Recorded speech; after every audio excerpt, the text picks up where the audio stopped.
Hello, my name is George Flew and I'm the developer of the 3DUtility toolbox.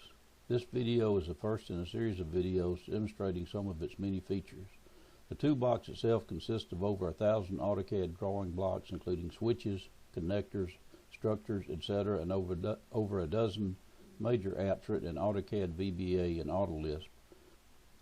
I originally developed the toolbox in AutoCAD 2016. However, the application that I'm using here is BricsCAD, which was developed by BricsCAD and has been around since 2002. You can get more information at bricscad.com. I've been using BricsCAD for several months now and found it to be an excellent substitute for AutoCAD. The command set and its structure is identical to AutoCAD, and the learning curve for an AutoCAD user is quite short. Before I continue, I should say that in no way do I represent BricsCAD other than as a user. Okay, so now let's get started. First, I'm going to change to an alternate workspace. We'll go down here to the status bar and we'll select a different workspace. We'll get rid of the ribbon and most of the other menu items and to give us more drawing space to work in, and also I've cranked up our icon size, even though we're only going to be using just a few icons over here, and then the layer selection pull down. Before we go on, let me point out over here a couple of other items. Here's the property flyout that allows you to access the properties of the selected item. Much like AutoCAD, you can go in and modify any of the properties that aren't grayed out on this. And then we have the layer control flyout, which gives you the same access that you do in AutoCAD. You can turn layers off and on, you can freeze them and thaw them, lock, change the color, the default color, and then of course you have all the other items that you expect to have in AutoCAD. And then one last tool we want to look at here is what BricsCAD refers to as their look from tool. It's somewhat equivalent to the nav cube in AutoCAD, and that it allows you to look at different views, left, right, front, back, and then you have orthogonal views you can look at, and the plan view will certainly zoom to the extents of the drawing. So before we actually get into the design, I just want to go over the layout of the substation. So we've got 161 kV coming in, and then going through there's a V switch here for isolating, and then it goes through an SF6 breaker, a circuit switcher. This is a requirement by TVA that you have protection for the failure of the breaker to operate on a downline fault. So that if this fails to operate, the circuit switcher will operate, and of course vice versa. We then have an isolating switch here, a cross bus support structure. The transformer is 161 to 12, 18, 24, 30 MVA, an isolating switch on the 12 kV side, meter structure, a bus support structure with a station service transformer, and 3 outgoing breaker bays. So with that, we will move on into our design. So I have from the look from, I have gone to an isometric view of the station, and we can see here that it's a nice 3D representation of what we have. So the first thing we want to do is to replicate this breaker over here, and of course we could easily do that by doing a copy, but we're going to do it using the Substation block tool. This is a VBA app, and we have access to all of your blocks that are included in the toolbox. We have conduit for your low voltage conduit connections, of course connectors, including bus support connectors, T connectors, etc. Equipment including bushings and lightning arresters, etc. Insulators, a full set of insulators that covering all the voltages from 12 to 161 kV. Major equipment basically consists of breakers, circuit switchers, and power transformers. Structures, breaker structures, dead end structures, etc. Switches, center brake, vertical brake, horizontal brake, V switches. They're in some cases they're grouped into 3-pole arrangements, so that this mimics the way they're ordered as a group of switches, and they're also already set up for the standard horizontal spacing. We even have a couple of 4-pole for 12 and 25 kV, where we would have a switch neutral on the low side. And then we've got some transmission and distribution that we will not be using in this demo. So the first thing we want to do is go up and put in this breaker. The breaker, if we hover on the breaker, and hopefully you can read this if you've got your screen set to high density to HD resolution, you should be able to see it. It says here is MJR, which means it's major equipment breaker, SF6 750 kV BIL 1200 amp, Siemens SPS2. So if we go up here, we've got this list of breakers, etc. we can choose from, but we can use our filter. So if it's a SF6 750 kV BIL, we can easily pare the list down to something manageable. And we see our Siemens breaker here. We also have an ABB version, and then some circuit switchers, even a line ruptor. So let's pick our Siemens SPS2. Now we want to insert that at the intersection of this line. If you're familiar with AutoCAD, then you should be familiar with their object snaps, which allow you to select based on things like the intersection, center point of a circle, etc. So I'm not going to get into the detail of that, but here we want to select intersection. Node, we'll just leave that connected. It won't be a problem at this point, but we'll show we use node extensively in the system. So here we go, insert, and you see your breaker come in. You find that intersection point, click it, and it's dropped down. Now if we go in and look at it, we'll first see that the 135 bushings are on the load side of the station, and we really want those on the line side. And if you look over here, you'll see that we do have the 135 on the line side. The solution is simple. We come over here to rotate in the Z-axis. Now it will automatically, if you select an object that's already on the drawing, it will rotate it. But if you don't have a selected object, it will rotate the last object inserted. So sometimes you need to be careful. You may rotate something and not even tell it if you've moved off of that object. But anyway, so we rotate that twice, 90 degrees per rotation, and we see that we've got the 1, 3, and 5 on the line side. Okay, next we want to put in the circuit switcher. Now I'm going to hold down the shift key and depress the mouse scroll wheel, and you'll see it puts us in what they call an orbit mode, so we can easily swing around. Depressing just the mouse key with the mouse wheel, the scroll wheel, without the shift button will allow me to do just a simple pan. And I need to point out that because I'm depressing the scroll key, which is also the scroll wheel, which is also the zoom, that from time to time I'm trying maybe to scroll in or whatever, and it's zooming in and out. And I apologize for that, but that's just the foibles of the mouse. So here we are, and we're ready to now insert. It's again a major. It's a circuit switcher, SF6, 750 kV BIL 1200 amp. This is a Southern States CSV, and since we've already got our SF6 750 filtered, we'll find here's our Southern States CSV.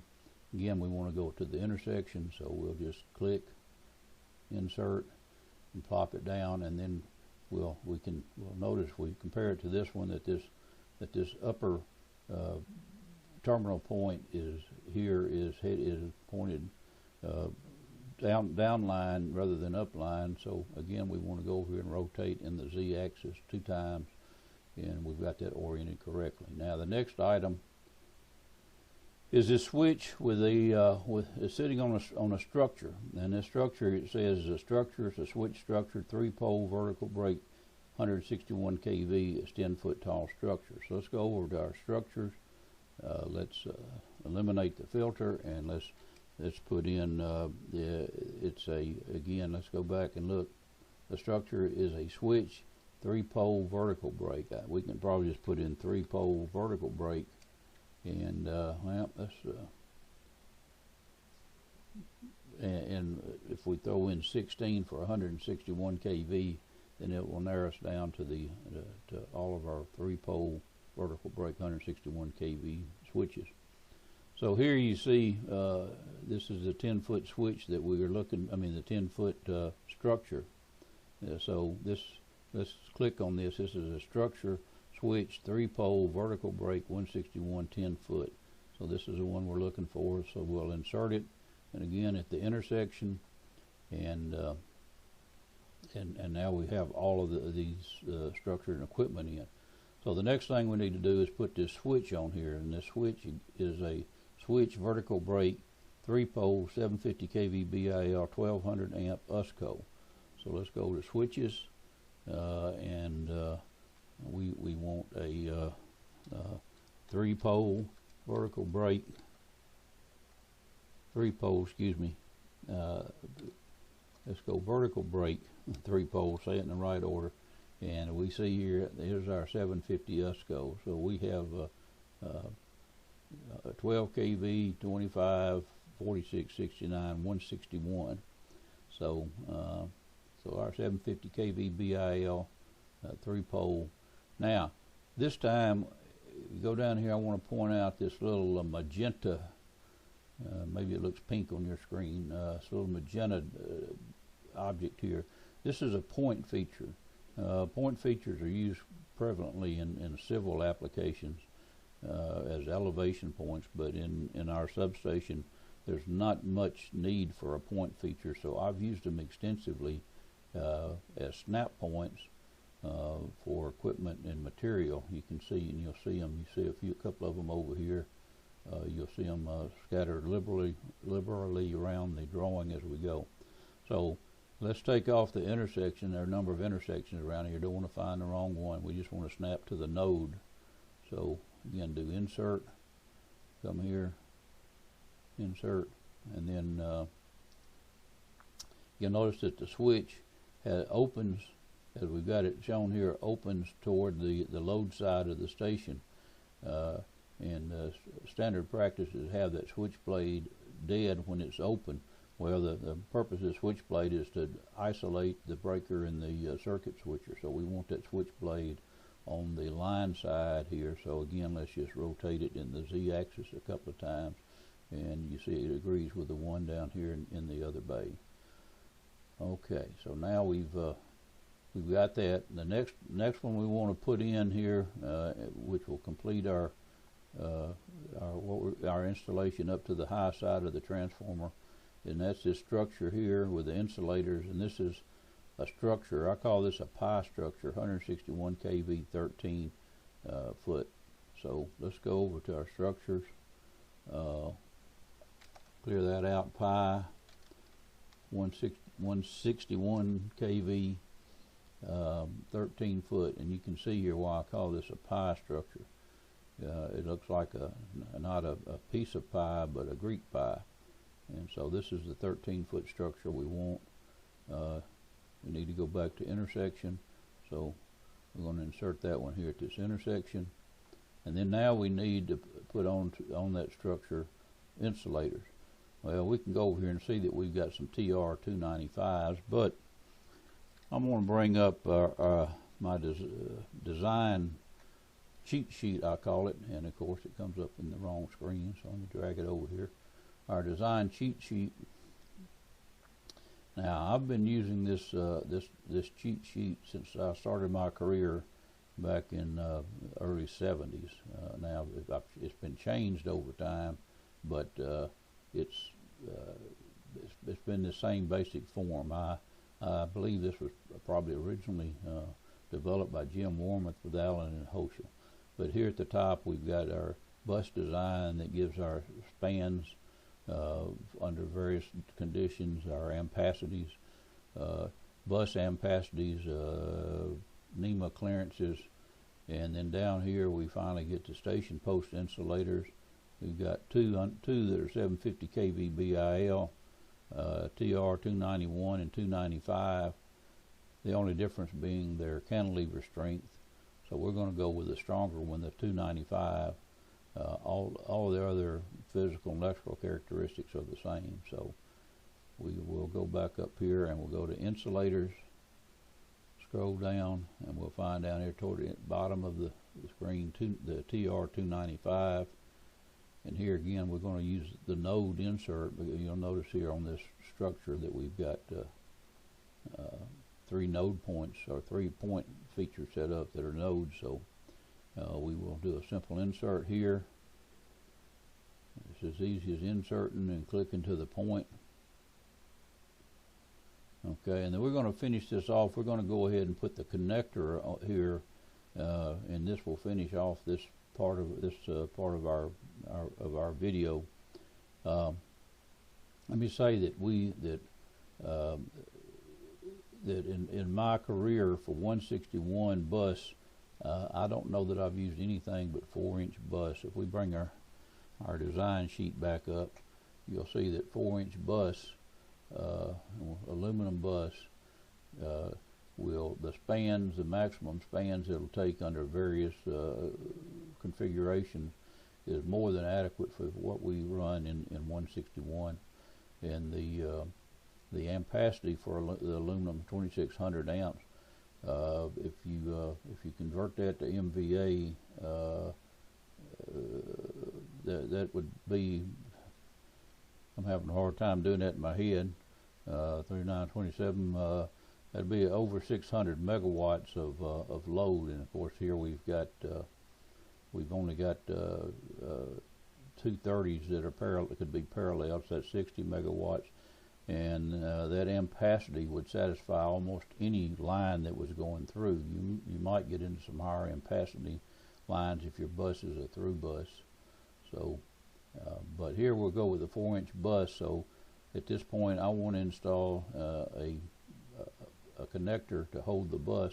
Now let me point out that back here on this switch, as we have on these other switches, we would want to put a clamp type connector. So if we have a clamp on one end, then the other end needs to be not clamped, so that the bus has an opportunity to expand and contract under thermal changes. And so if we go up here to our connectors, we have a we can if you look at the connector that's here, you'll see that this is a bus support bolted connector. So what we want then would be a bus support slip connector. And so here we have the slip connectors we have under various size buses. Some are for 3-inch bolt circle. Most of the, unless you're down in the 12 kV, 25 kV, you probably won't encounter a 3-inch bolt circle. So here's our connector, bus support, slip, aluminum, 4-inch. We've got our node checked, and we can do an insert, come down here and insert that. Now, I could go ahead and do an insert, but I'm going to bring up another feature, which is the copy. And the copy, like the rotate, if you have a selected block, then it will copy that, but otherwise it will pick the last block inserted. So I can easily then come in here and copy that block twice, hit escape to cancel, and I'm done. So at this point, this is all that we're going to do on this first video. The next video we'll come back in and put in the bus and the jumpers here. Let me just say that if you'd like to send me a comment about this or have any questions or anything, you can contact me. There's a If you go to the 3DUtility.com and click over on the menu on the right side, there's a contact page, and you can send me a comment through the contact page. I'm sure we're probably showing that down here at this point, though I can't see it. And give me any comments, questions, whatever. All right, so until we get back for our second video, thank you.